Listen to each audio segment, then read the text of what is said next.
Hey guys. Alright, today we're going to be watching Alternate History Hub, and this time, what if Red Dawn had actually occurred?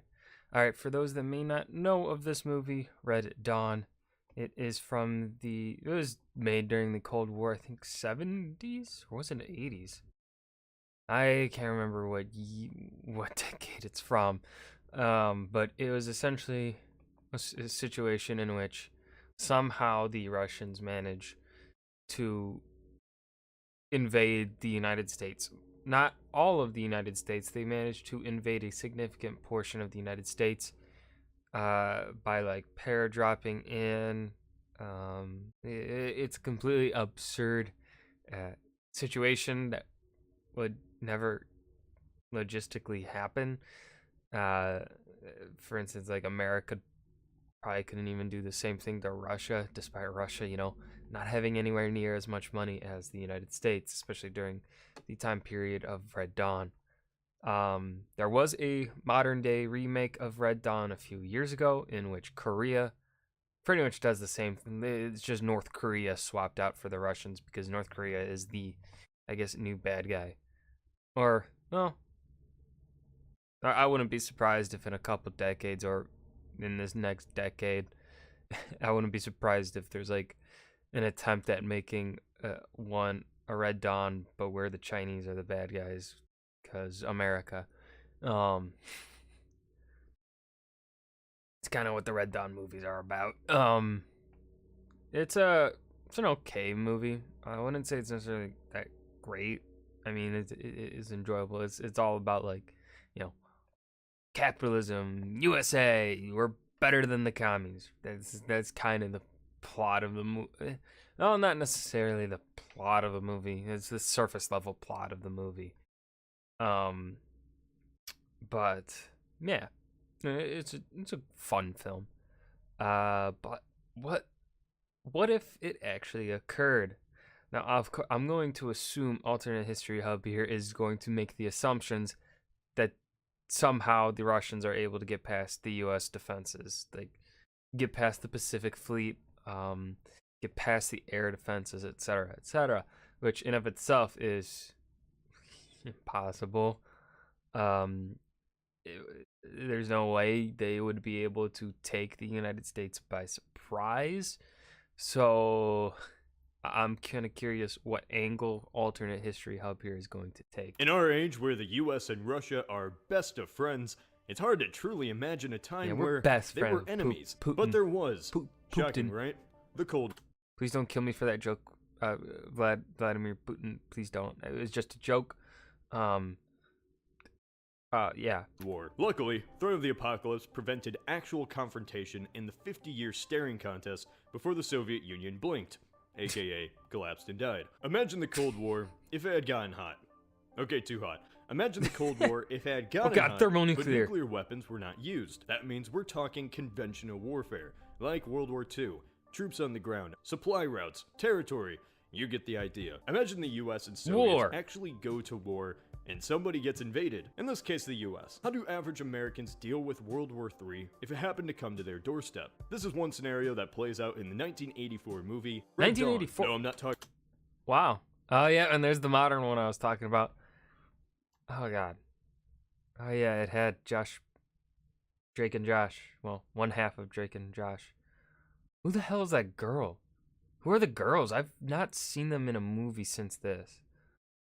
Of course, you've seen Chris Hemsworth was in this movie? I thought the other Hemsworth was in this movie. I thought Chris's brother Liam. Ooh. I mean, this one I've only seen once. It wasn't bad. I mean, of course, that's the movie going experience. Like when you could, go to theaters. It wasn't awful. I mean, it's not too memorable, but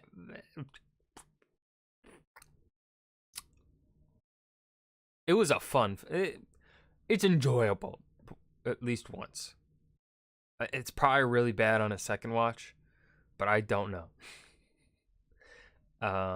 but goddamn, 1984 for the original. All right, that's not that old. Talking about the remake, don't even, no, bad, no. North Korea can't even feed themselves. How did they invade America? Yeah. Yeah, that's a fair point. That's a fair point against the movie. Anyway, in the movie, a ragtag group of kids in the Rockies get a bunch of guns, become rebels, and miraculously survive an onslaught of Soviet troops never before seen since the days of Simo Häyhä. While it wasn't the most realistic film in the world, why can't the Russians just bomb them? The situation and scenario flesh.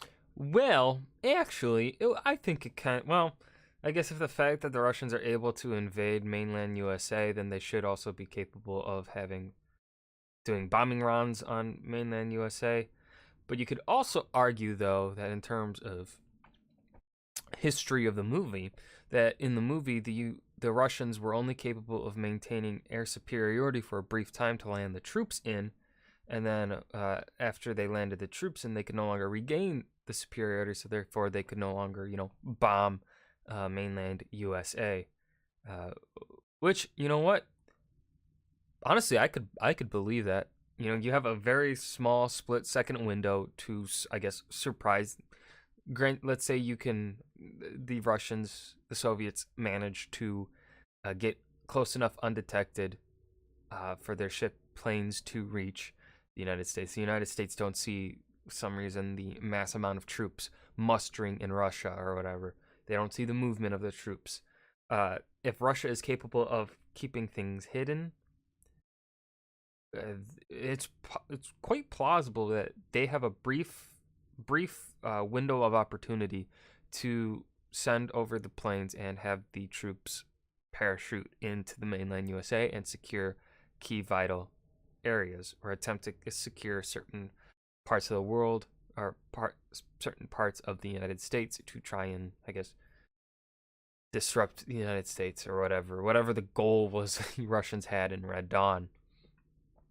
So, if you look at it in that sense, then in my opinion, it makes sense that they could not bomb the kids when they were committing guerrilla warfare. Fleshed out is pretty interesting. So that's why I'm asking, what if Red Dawn, 1984, had occurred? This is just one theory. But wait, you say, scoffing at the very notion. It's highly unlikely the Red Dawn scenario would even occur in the first place. Soviets invading the US?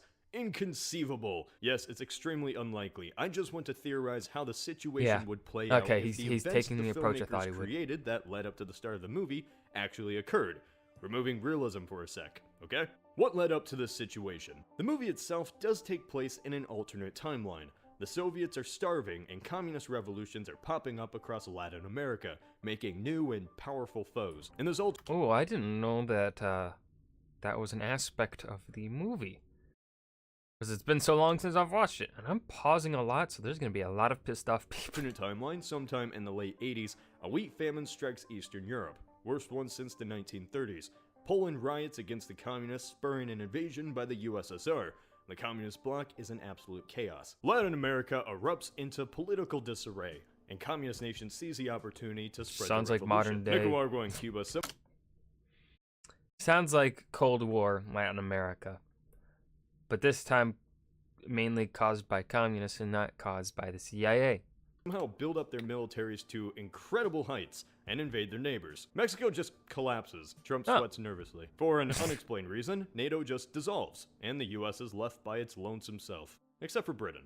Thanks, Britain. There isn't any indication about what causes the war. Best chaps. Desperation or not, but it begins. The USSR declares war Wartime on the moose and US. Russian squirrel. paratroopers jump from commercial airliners across the United States. Nukes are launched and wipe out major American cities, including Washington, D.C. This somehow doesn't start a world-ending atomic war which brings on supermutants and ghouls, explained away as both sides don't want to destroy the world, so conventional warfare is used. The Russians invade through Alaska, across Canada, and through the north, while teaming up with the Cubans and Nicaraguans, who invade through destroyed Mexico, into the southern border. Trump sweats more nervously. Soon Latin Americans have conquered Oh, god damn it. most of the southern Great Plains. All this happening without the characters in Colorado even realizing it's occurring. In a few days, Western Europe basically just surrenders or remains neutral.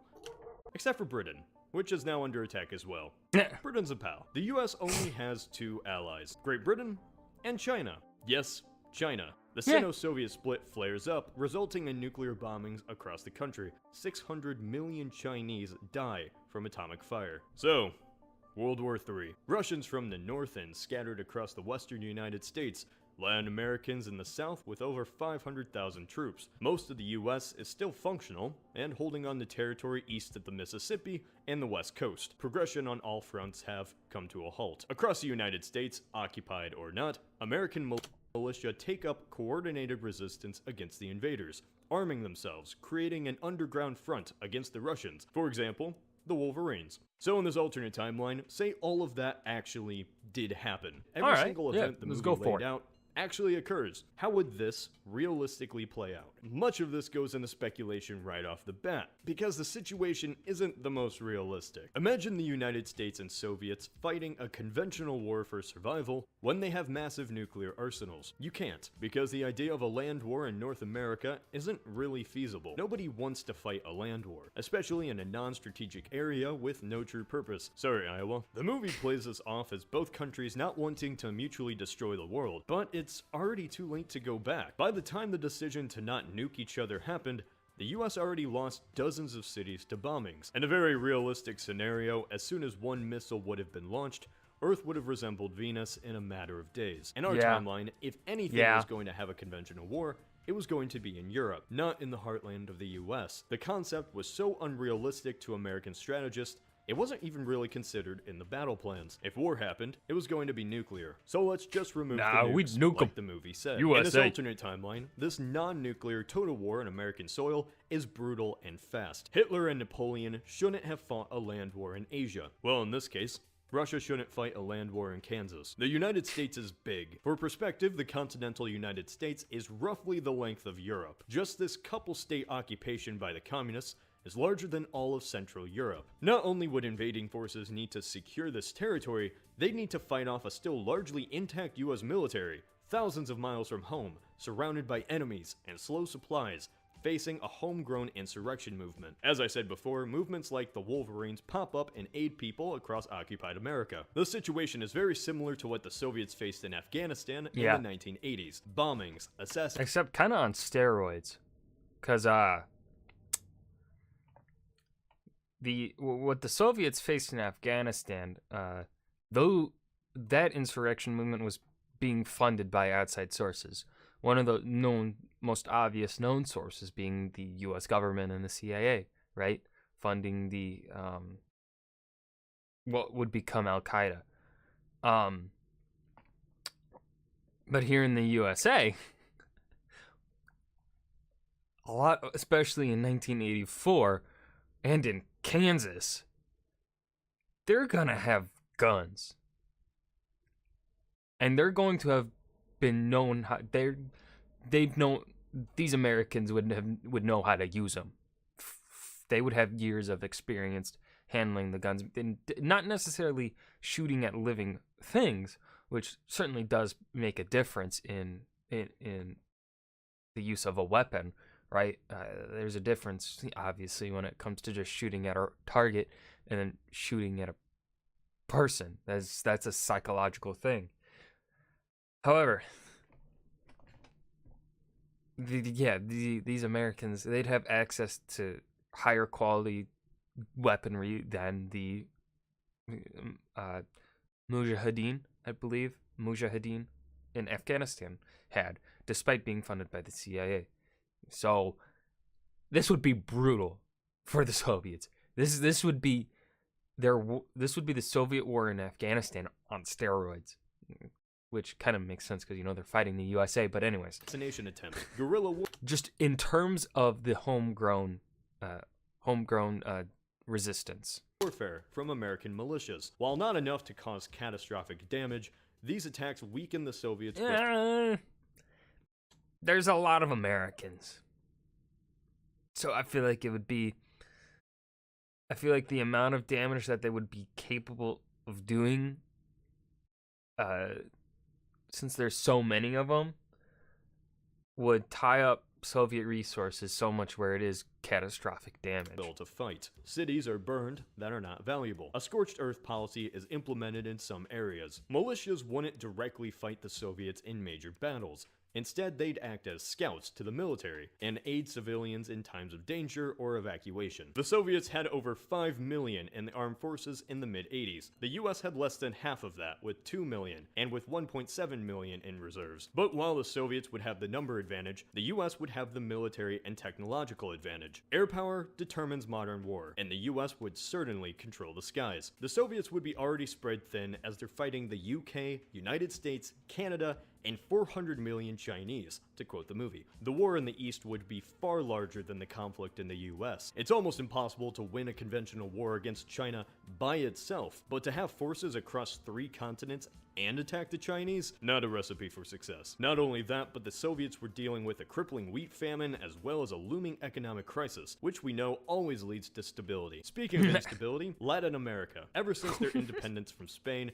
the United States has always had influence over Nicaragua and Cuba. If both countries invaded the US through the south, the Americans could just push them back from technological advancement alone, even with a few nukes to the face. In our timeline, Iraq had the 5th largest military in the world. Just 6 years after 1984, Iraqi soldiers invaded Kuwait. The Americans responded. The air campaign lasted 2 weeks. The ground campaign, liberation of Kuwait and all, lasted only 4 days. 10,000 Iraqis died. The United States only lost 150. The reason I say this is that if Iraq could lose a war so quickly by a power halfway across the globe, how could Cuba and Nicaragua even attempt to control land in the US homeland? While Cuba was the most prominent military power in Latin America in the 80s, even with Soviet support, the Latin communist allies would have been destroyed within a matter of days in a home war against the US. If either country truly went to war, it would have been nuclear. You would never get to fight the Russians.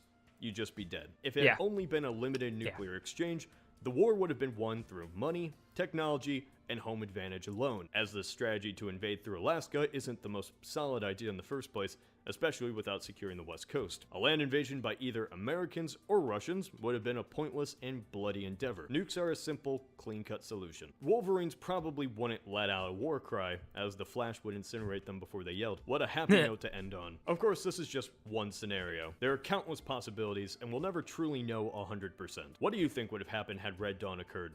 Say in the comments. This is Cody of Alternate History Hub. Huh. Oh, fuck, I still gotta watch his What If Dragons Existed video. God, I fucking love dragons. Okay. I feel like I kind of already said what would happen at the beginning of this video, in my opinion. I think the Soviet forces would have just absolutely gotten slaughtered. I think if they managed to secure that narrow window of opportunity to get the troops across and onto mainland USA, but after that, those troops are just, they're stuck there. They're fucked. There's no way. So, assuming that the Soviet government is willing to sacrifice a couple million troops in the attempt to attempt to take over the United States mainland, those 2 million or so troops would just be dead. They'd just be dead or prisoners of war. And then the United States would be coming over with their navy and just helping China and the UK liberate the rest of the world once after dealing with communist Latin America. But yeah, nukes. Realistically, it would have just been nukes. Especially if, once one nuke got launched, the fucking world would end. So, aside from that happy ending, that's going to be the end of the video. I hope you guys enjoyed. Remember to hit that like button and subscribe for more. I'll see you guys in the next video. Oh, remember to leave a suggestion down below for what you want to see me react to next. Have a good day. Thank you.